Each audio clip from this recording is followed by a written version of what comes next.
소송 초반부터 변호사님과 업무 처리 방식이 맞지 않는다고 느끼신다면 계속 불편하실 수 있습니다. 예컨대 나는 성격이 엄청 급한데 변호사님은 약간 느긋하고 여유 있는 스타일이면 소송 기간 내도록 답답하고 불안할 수 있습니다. 안녕하세요. 이혼 상담은 한 변호사에게 이상한 변호사입니다. 최근 저에게 상담을 오시는 분들 중 이미 다른 변호사님과 이혼 소송을 진행 중인 분들의 상담이 급증해서 오늘 영상을 준비해봤는데요. 힘들게 이혼 소송을 시작했는데 나와 맞지 않는 부분이 있어서 변호사 교체를 고려하는 분들에게 이럴 땐 지금이라도 바꾸시는 것이 맞다. 반대로 이 정도 문제는 용인하셔도 되지 않을까라는 부분에 대한 이야기를 해볼까 합니다. 교체가 필요한 경우는요, 첫 번째, 해당 변호사가 중대한 실수를 한 경우죠.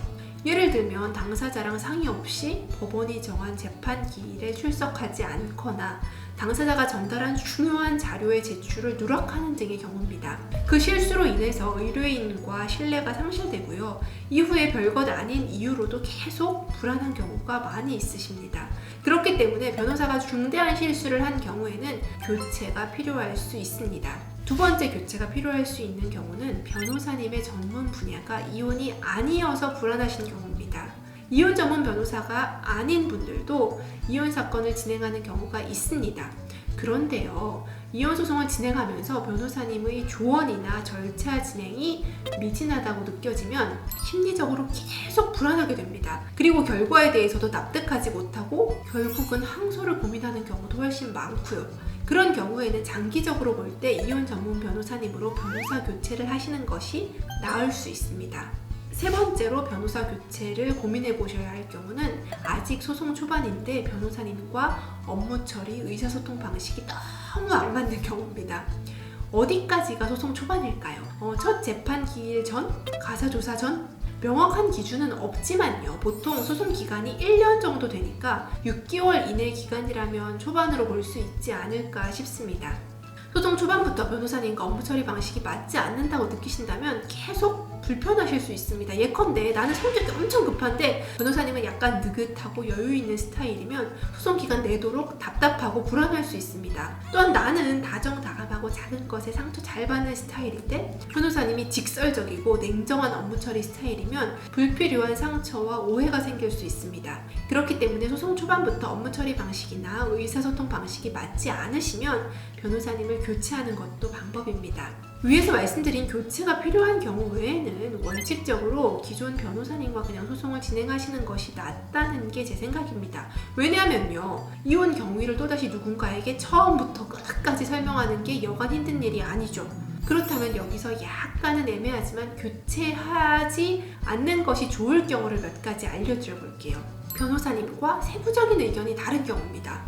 소송 절차에 관해서는 그래도 변호사님이 전문가이기 때문에 전반적으로 신뢰하고 따라주실 필요가 있습니다. 그리고 절차상 약간 부당하다고 느끼거나 의문이 드는 부분은 변호사님에게 정중히 묻고 확인하시면 되고요. 그렇기 때문에 세부적인 의견 차이가 있다고 불안해하거나 변호사 교체를 위한 상담을 다니거나 하지는 않아도 됩니다. 그렇다면 세부적인 의견 차이가 뭐냐? 나는 세부적인 게 아닌 것 같다고 생각하니까 불안하신 거죠. 예컨대 어떤 증거 자료를 제출하느냐 하지 않느냐, 언제 제출하느냐, 서면을 재판 기일 며칠 전에 제출하냐 등의 문제는 사실 소송 결과에 큰 영향이 없습니다. 그리고 사실 이런 문제는요, 변호사님이 더 잘 결정하는 경우가 대부분입니다. 그렇기 때문에 이런 사소한 문제로 변호사님을 교체하시는 것은 금물입니다. 또 한 가지, 변호사를 교체하는 거는 다시 한번 생각해 보셨으면 하는 경우는요, 소송이 1년 이상 진행되어서 선고를 코앞에 둔 경우, 소송이 막바지에 다다르면 여러 가지로 심란합니다. 그래서 실제로 저에게 상담을 오는 분들도 계시는데요, 이제 곧 결과가 나올 텐데 뭔가 아쉬움이 남는 것도 같고 불안도 하고 뭔가 더 해야 하는 거 아닌가? 복잡한 생각들이 드십니다. 이런 경우 변호사님을 바꿔야 하나 상담을 받고 싶어 하는 분들 계시죠? 지금 이 영상을 보고 계시는 분도 그럴 것 같은데요. 그런데요, 이미 상당히 진행된 사건의 마무리는 기존의 변호사님과 하는 것이 최선인 경우가 대부분입니다. 지금까지 나와 변호사님이 쌓아온 시간이 있기에 세세한 것을 제일 잘 아는 것은 지금 변호사님이시겠죠. 그래서 지금까지 진행 상황 중 미진한 부분이 있다면 지금 변호사님과 해결하시는 것이 낫습니다. 이혼 소송 자체도 힘든데 변호사 교체까지 고민해야 한다면 얼마나 더 힘들까요? 그렇지만 꼭 교체해야 하는 경우도 있기는 하죠. 상의가 필요하시면 연락 주시기 바랍니다. 함께 고민을 나누겠습니다. 시청해주셔서 감사합니다.